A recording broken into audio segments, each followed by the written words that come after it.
Boa noite, pessoal. Boa noite você que participa aí do nosso grupo do programa Fonte de Fé, tanto lá do Facebook como do YouTube, nosso canal do WhatsApp. E hoje nós estamos iniciando aqui no canal do programa Fonte de Fé, nosso primeiro podcast com uma pessoa muito especial, e vou deixar que ele se apresente para vocês. Muito bem. Então, que alegria poder estar nesse primeiro passo, e peçamos a Deus que seja de muitos, para a honra e glória dele, para a edificação da Santa Igreja e para a glória da Igreja de Deus, para que o Evangelho de Jesus Cristo chegue a muitos e mais corações. Eu sou o irmão Eduardo, eu sou um eremita, mas me considero também um peregrino, porque antes de eremita eu fui um peregrino nas estradas. E nas estradas entendi que, não por capacidade, entendi por graça de Deus, que eu poderia andar 1000 quilômetros, 10.000, só que sair da casa do meu coração e ir até o coração do próximo era um caminho muito maior e muito mais difícil. Por isso nunca deixei de ser também um peregrino, porque busco sair todos os dias de mim mesmo até o meu próximo, para que também ali encontre Cristo, meu Senhor. Moro no Maranhão, numa cidade que chama Codó. Ali Deus me quis, no mistério dele, o eremitério que moro e que tive a graça de construir com a ajuda de crianças, donas de casa, homens de boa vontade. Foram 15 anos para construí-lo, e ele é situado em cima de um morro na periferia da cidade. Ali Deus me quis, assim como a você, meu irmão e minha irmã. Não tenha dúvida, apesar das dificuldades, que Deus lhe quis aí. Por isso Ele tem te dado força para que você persevere. Por isso não desanime. Pela graça de nosso Senhor Jesus Cristo, nesse primeiro programa, eu, na minha pequenez, na experiência de minha vida, digo a você, não desista. Não desista. Porque desistir, quando é de Deus, é roubar do seu próximo. Porque tantas vezes a gente faz essa experiência, meu irmão. Amém. Tantas vezes, por exemplo, estar aqui hoje, se qualquer um de nós tivéssemos desistido, estaremos roubando um do outro a graça do dia de hoje. Que o Senhor Jesus nos conserve, e conserve a você, a sua esposa, conserve a todos que lhes ajudarem, para que sejam fiéis ao chamado de Deus. Amém. Então é uma alegria muito grande estar hoje aqui com o irmão Eduardo, que também agradecer já ao Marco e a Silmara que os trouxeram, que nos apresentaram, E a Nathalie também está aqui, tem a plateiazinha aqui atrás aqui das luzes, E é uma graça muito grande iniciarmos então este primeiro podcast aqui no programa Fonte de Fé com o irmão Eduardo, pessoa muito abençoada. Como ele disse, ele é um eremita, e ele vai contar um pouquinho da história da vida dele para nós aqui, para você que está acompanhando aqui no nosso canal, que isso possa nos edificar, isso possa nos ajudar muito, Junto com ele também vem toda a moção do Espírito Santo, a palavra de Deus que direcionou a vida dele e direciona a nossa também, em fazer esse pequeno estúdio aqui, poder levar um pouquinho do Evangelho, um pouquinho de testemunho, para que possa também adentrar aí no seu lar e edificar você. Eu começo aqui então esse pequeno bate-papo aqui com o irmão Eduardo, que ele contasse um pouquinho da onde ele vem, da sua casa, da onde que ele é natural, como é que foi um pouquinho lá, o início da sua vida. Muito bem. Então, a minha origem é na cidade de Londrina. Ali nasci e ali vivi até a minha adolescência, como um jovem normal. E não tão normal, vocês vão me entender. Não é normal nós não querermos Deus. Pode parecer a um jovem que não gosta muito de ir à igreja, Parece que é normal da juventude, mas nunca um ser humano é normal não querer Deus, porque Ele é fonte, hein? É como um peixe, eu não gosto de água, não combina. Não bate, né? Nenhum de nós, não é normal não gostarmos das coisas de Deus. Há certamente algo que impede esse gosto, né? E então, nesse sentido, nessa normalidade, eu vivi a minha vida. Eu gostava de jogar basquete, de tantas outras coisas, menos das coisas de Deus, né? Então havia realmente um erro. Mas tive a felicidade de ter pais que me levaram às coisas de Deus, que insistiram, né? Que brigavam, que obrigavam, né? Porque quanto tempo eu teria perdido se todas as vezes que disse que estava com dor de barriga, mas porque eu não queria ir à missa, que todas as vezes que hoje eu não vou, se eles tivessem se dobrado a minha rebeldia, eles teriam roubado um tempo precioso que eu não perdi graças a eles.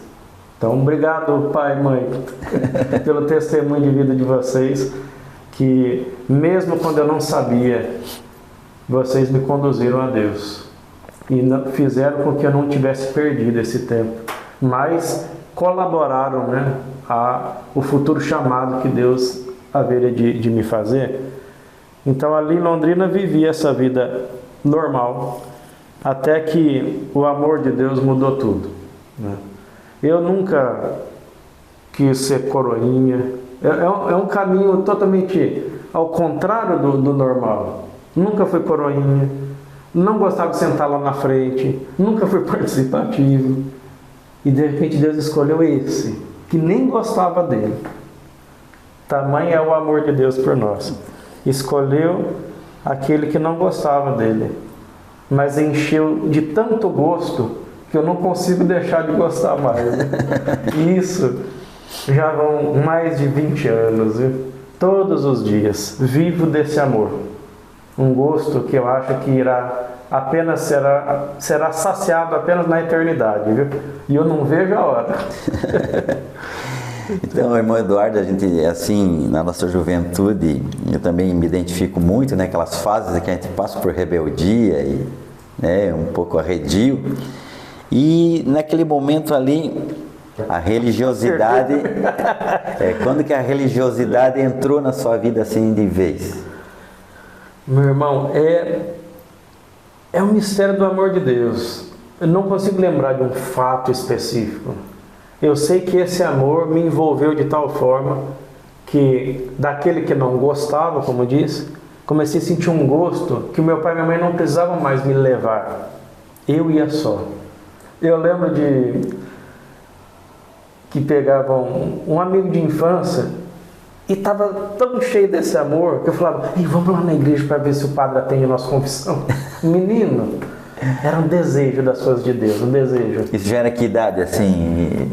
Meu irmão, eu creio que com 12, 13 anos. Já com 12, 13 anos. E, então, nesse caminho, conhecido só por Deus, né? Lógico que comecei aí e com certeza aquele menino jovem começou a mudar, com certeza. Mas nesse caminho, de repente, aquele Deus que encheu a minha vida desse amor, que mudou a minha forma de pensar, de me relacionar com Ele, de repente Ele pega e também me chama. Eu sinto dentro de mim que me chamava, não só a me dar esse gosto, mas a viver todo para Ele. Só que eu não falei para ninguém, porque na minha cabeça eu senti esse chamado e para respondê-lo eu queria servir aos mais pobres, aqueles mais sofredores, os mendigos. Então eu não pensei assim, não, eu quero ser um padre, não foi assim. O chamado ao sacerdócio, ao mistério do altar, ele veio depois, né? Não como um desejo pessoal, nem como um objetivo de vida, mas como um dom, um chamado mesmo. Então, na minha cabeça, depois que faz um encontro vocacional aqui, o outro fala, não, vai para ali. Mas quando eu percebi onde Deus me queria, na minha cabeça eu pensei assim, eu só vou falar para o meu pai e minha mãe o dia que eu for para o seminário. Mas não é assim que funciona. Existe todo um caminho, né? Imagina. E aí de lá, e em seguida o senhor foi para o seminário daí, primeiramente? Sim, fiz todos os encontros vocacionais com os padres e irmãos paulatinos, né? E ingressei no seminário, a qual o padre, tão fraco que eu era, na aparência, no desenvolvimento das coisas, mas não em Deus, né? Aquele chamado foi verdadeiro, eu sabia que era por toda a vida. Eu sabia, não era uma fantasia, um desejo romantizado, a verdade, né? E o padre do seminário falou uma vez, foi sincero e disse assim, desse primeiro seminário, naquela época o seminário menor, ele disse assim, eu pensei que você não ia aguentar um mês, você ia voltar para casa. E ele estava certo, porque por nós mesmos, realmente o que seria de nós pela nossa própria força, se não fosse Deus, né? Se não fosse Deus nos sustentar. E ele sustentou aquele menino a poder dar esse sim, a entrar no seminário. Eu, filho único, de repente no seminário tinha mais de 20 e tínhamos que conviver. No quarto em que eu morava, eu acho que tinha uns 12 no mesmo quarto. E eu que, filho único, nunca tive a convivência com irmãos, de repente estava ali vivendo com mais de 20, né? Com realidades completamente diferentes, né? A qual também muitas coisas em mim sobre Deus, sobre o meu chamado, foram sendo purificadas, né? E toda purificação às vezes traz em nós uma certa dose de dor, né? Porque precisa renúncia, né? E aquele menino que tinha tudo para, como aquele padre disse, não aguentar um mês, ele ficou 1 ano e mais 1 ano e foi para o noviciado, em um ano tão intenso e bonito, profundo, e foi para o seminário maior e fez a sua consagração como um frater, um frei, um irmão, e de repente Deus mudou tudo, me chamou para que eu deixasse tudo e me tornasse um peregrino nas estradas. É aí que entra essa história, né, que a gente está curioso em saber como que o irmão, então, Eduardo, do seminário, de repente as coisas mudam e ele acaba chegando lá no Maranhão. Como que foi essa transição ali? Como é que foi essa caminhada? Então eu tinha, se eu não me engano, 21 anos ou 20. Não era um aventureiro, porque há pessoas que têm um dom natural, são bem dispostas, bem desinibidas e vão abrindo caminhos. Eu não era assim. Eu era um menino tímido, extremamente tímido. Um menino fraquinho, velho, como diz lá no Maranhão. Mas que confiava tanto em Nosso Senhor e que o amava tanto, que de repente esqueceu que era fraco e se lançou. Quando eu estava no seminário maior, de repente esse mesmo Senhor que me chamou a deixar tudo e que me fazia tão feliz, Ele me chama de novo a deixar tudo e ser um peregrino nas estradas. Só que eu estava feliz, bem estabelecido, e eu pensava, oh meu Deus, mas eu estou tão feliz aqui, viu? Está dando tudo certo, e demorou para as coisas engatarem ali, serem boas mesmo. E agora que está tudo bom, o Senhor pega e vem com essa desculpa, com todo respeito. E agora, viu? O que eu faço? E quem é que ia entender alguém? Que diretor espiritual? Quem que ia entender um menino, um jovem de 20, 21 anos, dizendo, Deus me chama a deixar tudo e me lançar às estradas? Quem é que poderia me aconselhar, a não ser dizer, talvez busque um psicólogo? Porque as coisas do Espírito são entendidas no Espírito. Sim.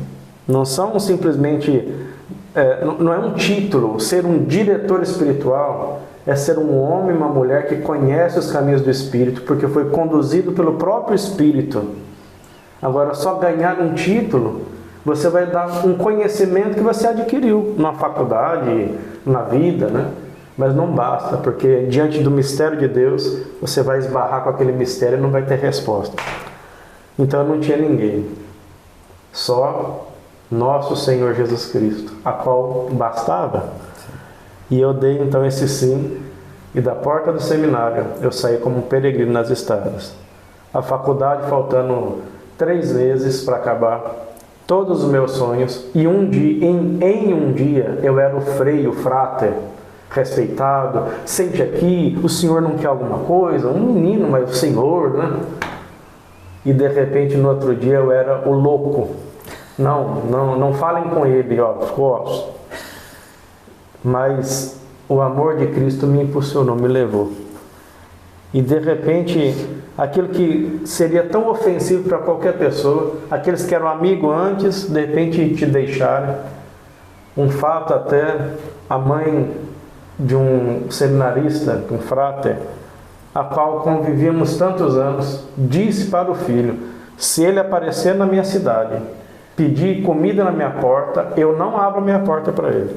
E que antes eram amigos, que pareciam ser amigos, mas o filho também respondeu bem à mãe, viu?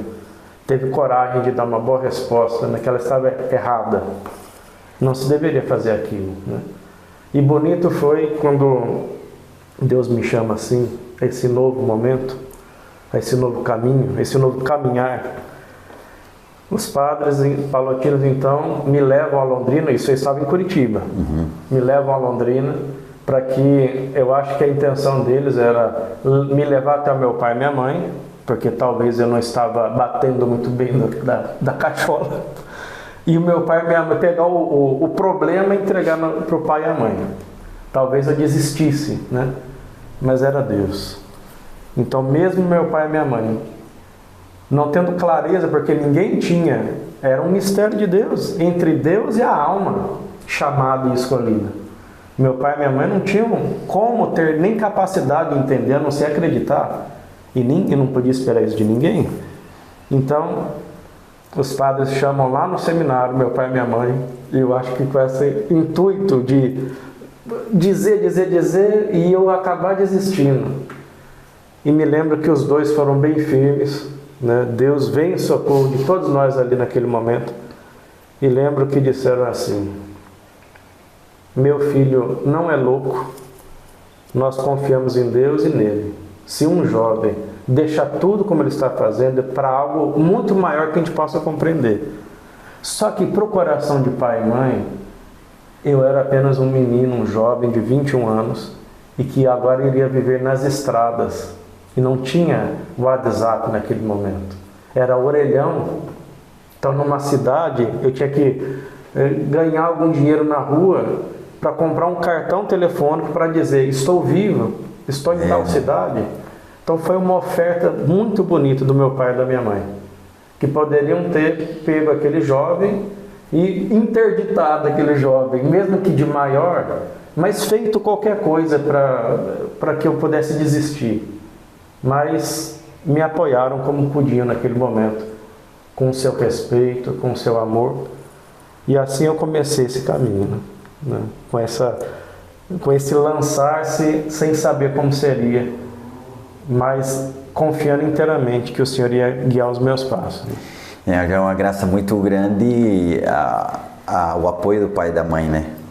Então você já vai com o coração leve na tua missão. Então já foi uma grande graça já recebida, além de Deus também falar no teu coração e te mostrar essa missão, né? E aí você pegou a tua mochila, caminho, direção, sem direção, ou já com o coração apontando lá para o Maranhão? Não, assim, no seminário eu tinha então essa roupa, se chama hábito.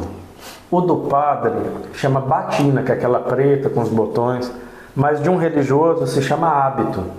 Eu tinha o hábito religioso, de um palotino, que é parecido com uma batina. E lembrando que sem Cristo é apenas um pano. Sim. Mas Cristo me reveste dessa graça, a qual essa roupa mostra de quem sou e a quem sirvo, mas essa roupa também até ainda que seja um ser inanimado, mas na graça de nosso Senhor Jesus Cristo, assim como Francisco de Assis dizia naquele momento da vida: louvado seja meu Senhor, louvado seja pelo meu irmão Sol, a minha irmã Água, louvado seja meu Senhor por esse hábito que me acompanhou em tantos caminhos, por esses panos que me protegem, que me envolvem e que expressam tanto a qual eu não poderia expressar sem eles. E eu saí do seminário, o hábito não era esse aqui. Nesse aqui, no símbolo desse, eu louvo ao Senhor por todos os hábitos que já tive. Mas o hábito era... O seminário tinha uma cortina velha, de algodão grossão, velha, já guardada. Talvez era porque o pano era bom, mas não estava ali acho que uns 20 anos sem usar. E eu peguei aquele pano, desenhei, cortei, costurei à mão. E esse era o meu primeiro hábito. E eu não tinha mochila. A minha mochila era um saco de lixo, daqueles preto grande. Uhum. E algumas pessoas me perguntam assim: mas irmão, podia ser uma mochila, por que um saco de lixo? Já não, a caricatura já não estava demais. Aquele jovem com aquela roupona e não tinha corda, era só uma túnica, e andava descalço das estradas. Era um momento, era aquele momento, e não devemos julgar os momentos da nossa própria história. Eram momentos especiais que nós vivemos, que ultrapassamos e que nos conduziram até hoje. E era um saco de lixo. Por quê, meus irmãos? Porque se chovesse na estrada não ia molhar o que tinha dentro. E, acima de tudo, se alguém roubasse, eu não ia ficar triste, porque era só um saco de lixo. Meu coração não estaria preso a nada, mas unido apenas a Cristo. Inteiramente a Cristo, né? Então ali da porta do seminário eu saí com aquela roupona, com o coração ardente de amor, sabendo apenas que o Senhor guiaria meus passos. Não tinha planos. O único era assim, um versículo guiou os meus passos, que era esse versículo aqui, ó. O homem tensiona o seu caminho, mas é Deus que dirige os seus passos. Eu sabia que Deus ia vir em meu auxílio. E na verdade eu disse isso para Nosso Senhor, a ousadia, viu? Até Nosso Senhor me perdoa, viu, pela minha metidez, viu? Muito metido, viu? Eu olhei para Nosso Senhor e disse assim: olha, eu estou deixando tudo por causa do Senhor, viu? O Senhor cuida de mim, viu? Porque eu tinha muitos sonhos, muitos projetos, era em teu nome, mas eu estava muito feliz. Mas naquilo, na verdade, naquela ousadia, estava apenas um coração que estava dizendo: não importa como seja, eu estou contigo, meu Senhor, até o fim, mas me ajuda a estar contigo, porque sem ti eu vou vacilar. E assim eu saí da porta do seminário, sem nada, sem planos, sabendo que Cristo ia me guiar. E assim foi. Que graça. E aí, depois dessa caminhada, provavelmente muita oração, muito discernimento, né? No coração, com certeza. E no final de tudo, depois de quanto tempo o senhor chega lá então no Maranhão? Eita, agora como... Essa caminhada foi longa? Para lá, não tanto. É porque de lá para cá que faz muito tempo. Só em Codó são 17 anos, só em Codó. Mas sair do seminário até o senhor chegar lá, não tinha o destino traçado. Não, eu tinha apenas assim, a ideia de que eu iria subir os estados do Brasil andando, e na bolsa saco de lixo. No saco de lixo. Havia ali um mapazinho do Brasil, impresso em impressora preto e branco, a qual todo lugar que eu ia passando eu fazia uma cruzinha assim. Que ali eu estive, em nome do Senhor Jesus Cristo. E então a minha ideia era subir os estados. Passei por umas cidades, acabei voltando para Londrina. porque sempre estive aberto à ação de Deus, ao que Deus queria me conduzir. Nunca busquei fazer por mim mesmo. Sempre me abri ao que Deus queria. E quando Ele quis mudar de rota, eu mudei também, né? Então, por exemplo, eu estava andando, apareceu uma carona. Eu entendia que era Deus, não só uma oportunidade, que eu poderia entender como oportunidade, ou poderia renunciar. Não, eu sou um peregrino, eu devo andar. Ali era Deus, porque realmente me fazia chegar num lugar que estavam as pessoas certas, na hora certa, para me conhecer. Então, nessas andanças eu volto para Londrina, e aí de Londrina que eu vou para o Maranhão. Aí que começa essa história, né? Aí chega em Codó lá, né? Uma cidadezinha. Isso. E ali então o senhor se estabelece ali ou fica ainda itinerante ali na cidade? Na verdade eu fiquei em Codó por causa do lixão da cidade. Porque qual era a compreensão? Se o Senhor, eu achava, eu desejava ir subindo os estados do Brasil, então como eu já estava lá em cima, eu vou descer. A lógica seria, né? A minha lógica. Mas o Senhor me queria lá.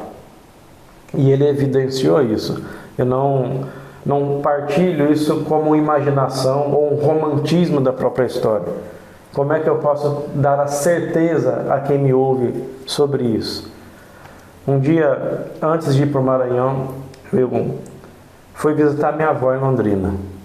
Fui a pé visitar a casa dela e umas 2 casas antes da dela havia uma vizinha varrendo a sua calçada, conversando com outra vizinha.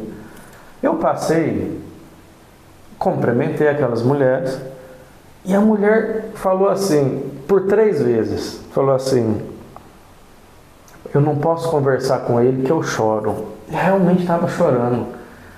Só que eu não sabia o que estava acontecendo. Meu Deus, e agora como é que eu me saio dessa? Porque ficou muito constrangedor. E a única saída que eu tive foi falar: olha, eu não fiz nada não, hein? Eu falei brincando, porque na verdade porque eu não sabia nem o que dizer. De repente o rosto dessa mulher como que se iluminou, literalmente. Ela deu um sorriso e disse: toda vez que eu vejo um lugar grande, muito bonito, cheio de pessoas como ele. Eu escutei isso, não desprezei ela, mas não cabia para o momento. Eu era um peregrino nas estradas, ou seja, sozinho e não tinha lugar. Então não tinha esse lugar grande, bonito e mais pessoas. E a outra vizinha então pergunta para mim, porque tudo ali era uma novidade. Eu havia deixado tudo, então as pessoas tinham mais o que ouviram falar daquele chamado do que a realidade. Para uns ficou doido, tem que levar para o psicólogo. Para outros, logo ele desiste e volta para casa. E assim tantas coisas. Então essa vizinha, a outra vizinha pergunta para mim: sim, você vai ter uma capela igual aos outros padres? Ela falou assim. Foi quando aquela senhora, de novo o rosto, como que se ilumina verdadeiramente, disse assim: não, ele vai ter um mosteiro só dele. Eu ouvi, repito, não desprezei, mas também não acolhi, só guardei. Sim. Mal sabia eu que naquele mês ainda o Senhor iria me tirar de Londrina para Curitiba e de Curitiba para Codó, no Maranhão, que eu nunca tinha ido. E que lá aconteceria essa história que a mulher chorava ao me ver, porque Deus dava a ela essa compreensão, essa visão interna, né? E de fato aconteceu tal e qual ela falou, não porque ela falou. Eu não fui apegado, ficou guardada a história, e quando aconteceu eu peguei a história antes e disse: tá aqui, ó, tal e qual, né? Mas já seria muito isso. Quando cheguei em Codó, com o tempo comecei a rezar as laudes. Eu fiquei na cidade por causa do lixão da cidade. Que lembro que eu ia continuar o meu peregrinar, mas por causa do lixão eu ia no lixão todos os dias. Todos os dias estava ali com os nossos irmãos e irmãs, levando o Evangelho de Nosso Senhor e procurando dar uma vida melhor, não sei, aquele jovem tinha aquele desejo, falou, vocês são meus irmãos, vocês precisam ter uma vida melhor do que tem. Deus se utilizou do lixão para me segurar naquela cidade. E comecei a rezar as laudes, então, com o povo, nas casas. E de repente o tempo passou, os anos passaram, e comecei a construção da Capela de Pedra, né, que nós vamos conversar ainda sobre ela, que depois, junto à Capela de Pedra, iria nascer o eremitério, né? Mas a evidência de que Deus me queria lá. Pessoas tão simples, de repente partilhavam assim, uma vez eu sonhei com o irmão, sem conhecer o irmão, antes dele vir para cá, eu sonhei com ele. E a gente ouviu aqui as primeiras histórias, ouvimos assim, falou, peraí, essa pessoa nem sabe o que ela está dizendo, a grandeza do que ela está dizendo. E de repente foram 8 pessoas aleatórias, que não se conheciam, que sonharam comigo antes de eu ir para Codó. São evidências claríssimas a qualquer inteligência da ação de Deus, de que Deus de fato me queria lá. E por isso que as coisas aconteceram como aconteceram e se realizaram e se evidenciaram assim como tem se evidenciado. E aí, né, ele trabalhar ali com o povo, no lixão e na parte de evangelização, como é que surge ali então, que eu vi um pouquinho do vídeo aqui do irmão, né? Aquele morro, aquela igrejinha de pedra lá em cima, como é que surgiu tudo isso? Eu sempre diferencio boa ideia de inspiração. Boa ideia é fruto da inteligência, que é dom de Deus. Inspiração é quando o próprio Deus revela aquela inteligência, a sua vontade. Então eu ainda continuava como peregrino, mesmo morando ali em Codó. Foi quando avistei ao longe um morro, de longe. E dentro de mim sentia como uma necessidade, ou melhor, eu sabia que eu deveria ir lá. Só que eu não sabia chegar. E eu perguntei para outras pessoas, vocês têm coragem de ir comigo lá? Eu não sei como é que chega, mas vamos lá. Toparam e a gente foi. Era um caminho que dava para ir apenas a pé. E de repente lá em cima nós íamos para rezar, para estar juntos, viver aquele momento em Deus. Foi quando Deus inspirou meu coração a construir aquela capela, a chamada Capela de Pedra, que é dedicada à Sagrada Família. Quem eram os pedreiros? Eu, o mais fraco, que nunca tinha pego um saco de cimento na vida, não sabia nem o cheiro que o cimento tinha. Donas de casa e crianças. Quando foi necessário, apareceram homens, a qual nós aprendemos a fazer a massa. Só que uma coisa é o pedreiro, que todo dia está ali batendo aquela massa, toda mistura. Outra coisa são aquelas donas de casa, que faziam a massa como quem faz um bolo. Então saía uma ótima massa. Imagine. E a Capela de Pedra foram 5 anos. Nós carregamos pedras, 5 anos, às vezes 1 quilômetro ou mais, trazendo pedra por pedra, construindo, ouvindo, isso nunca vai dar certo, isso é loucura. Ele explora essas mulheres, essas senhoras, ele ouve como que eu brilho, né? E a alegria de testemunhar que ninguém carregou uma pedra ali que eu não tenha carregado 10 primeiro, né? Então ninguém foi ali eu dizendo carregue. Vendo eu carregar, elas quiseram também ajudar. 5 anos, e em momentos parecia que não crescia, não desenvolvia, porque eu não tinha nada, a gente tinha que juntar moedinha para comprar cimento. E em 5 anos, na verdade, o Senhor edificou a sua igreja, né? Não fomos nós que construímos, o Senhor edificou a sua igreja, o corpo místico, né? E a Capela de Pedra hoje é um sinal. Lá, todos os dias aparece tanta gente. Todos os dias gente de longe. Que fazem uma experiência. Que entram naquela capelinha tão pequena.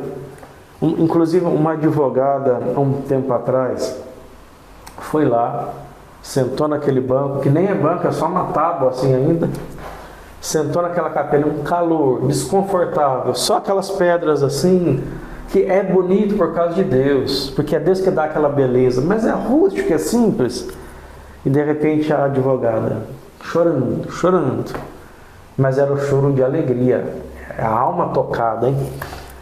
E ela disse, há uns dias atrás, algumas semanas, eu estava na Basílica de São Pedro e eu não senti lá dentro o que eu estou sentindo aqui. É a graça de Deus. Nenhum de nós, meu irmão, meus irmãos, e já você, meu querido irmão e irmã, que vai ouvir, vai ver esse podcast, não confie muito em si mesmo, confie em Cristo. É Ele que te chama, é Ele que vai abrir os caminhos. Não se desanime por tua falta de força, de capacidade. Cristo é a tua capacidade. Importa que o mistério de Cristo perpasse a tua existência tão fraca.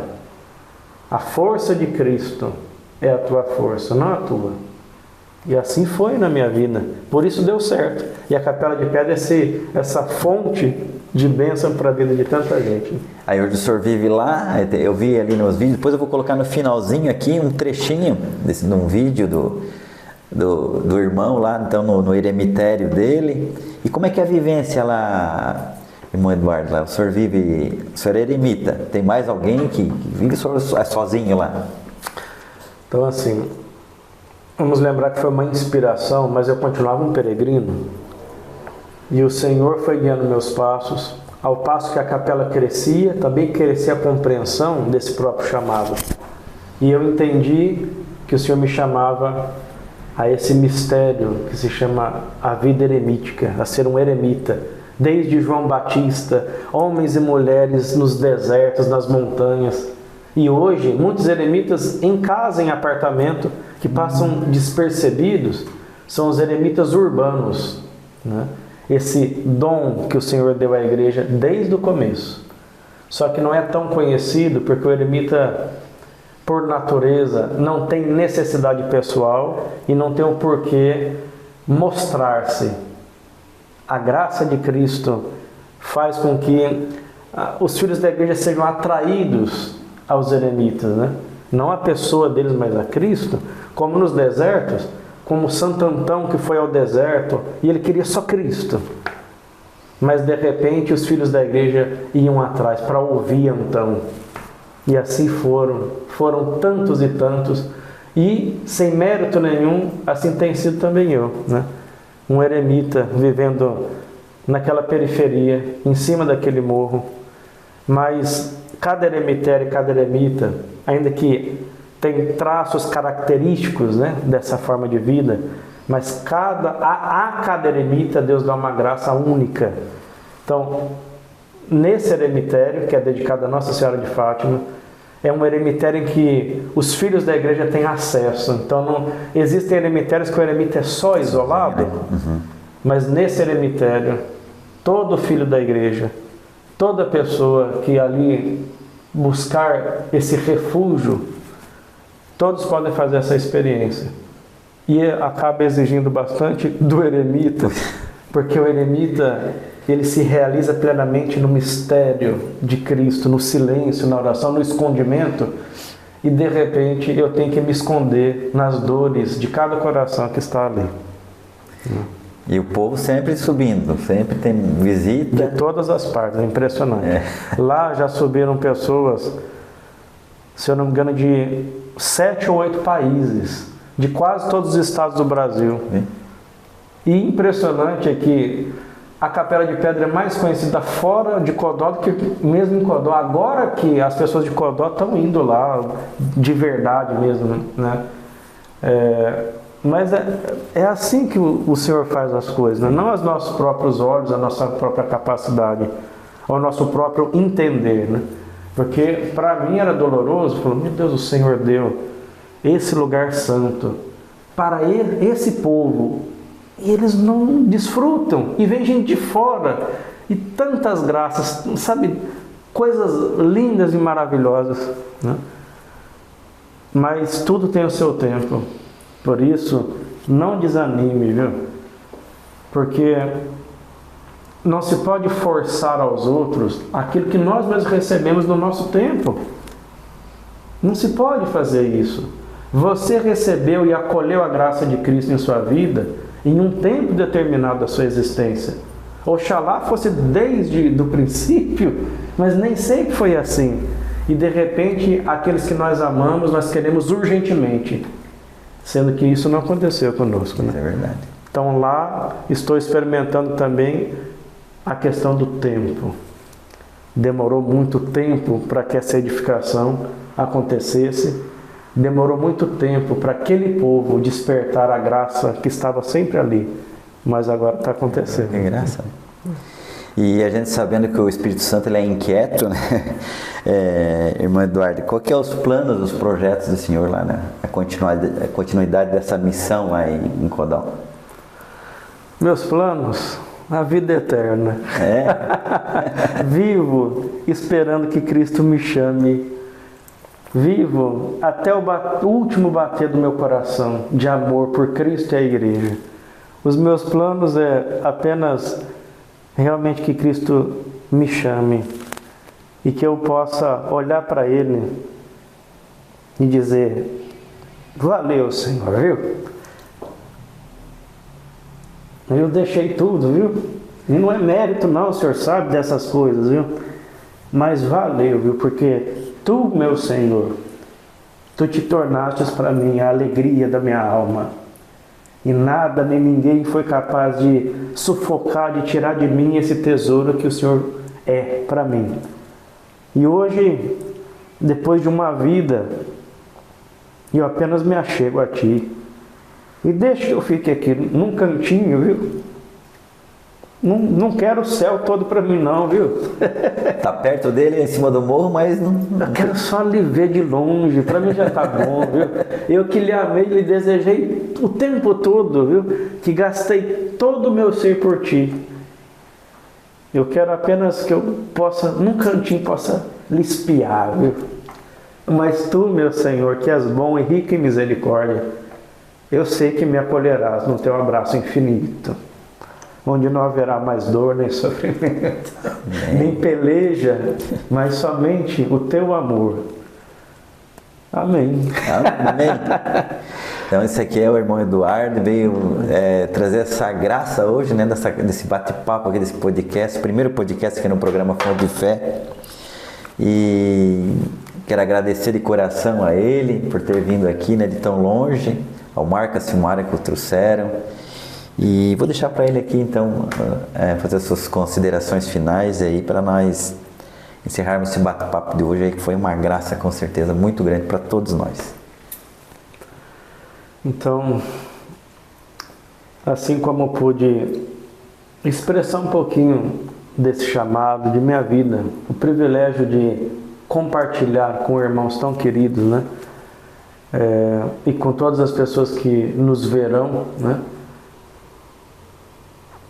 Eu desejo que amem a Cristo mais do que tudo, que abracem a cruz, que renunciem a si mesmos, para que não se sirvam a si mesmos, porque servir a si pode ter uma validade até bem pequena, mas servir a Cristo é para sempre, até o fim.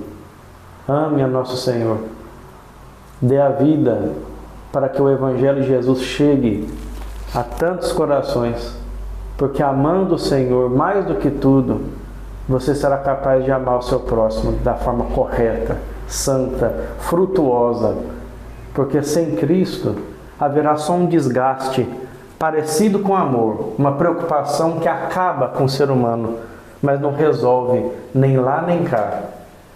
Mas aquela alma que ama a Cristo, aquele coração que o deseja, que o obedece, que vive de amor por Ele, esse coração dá muito fruto em si e sobre a vida dos outros também.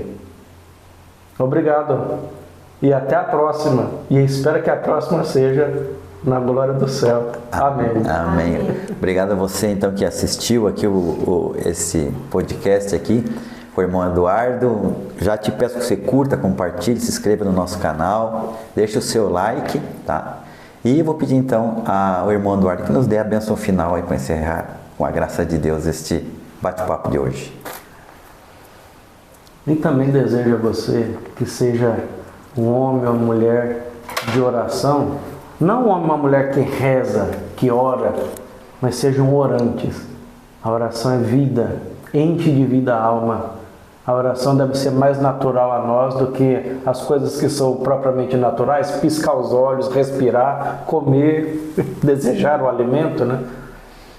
Que a oração, esse desejo, esse encontro com Deus, esse diálogo amoroso da alma com Deus, que a oração possa fazer parte da sua vida. Seu louvor estará sempre em minha boca, assim está escrito. Por isso, meu Senhor, obrigado por essa noite abençoada e santa. Em Teu nome, nós nos reunimos aqui. Em Teu nome, nós concluímos esse momento. E em Teu nome, e para a Tua glória, queremos viver. Derrama, Senhor, a Sua bênção sobre nós. Abençoa a nossa mente e o nosso coração. Afasta de nós tudo que é mal, tudo que atrapalha a nossa vida e a Tua vontade em nossas vidas. Abençoa a nossa casa, a nossa família, os nossos planos, os nossos sonhos. E enche o nosso coração do Teu amor, para que possamos Te seguir até o fim. E dá, Senhor, a graça da perseverança final. Em nome do Pai, do Filho e do Espírito Santo. Amém. Amém. Uma boa noite a todos. E fiquem todos na graça de Deus. E até o nosso próximo podcast aqui no programa Fonte de Fé. Amém. Deus abençoe. Amém. Obrigado.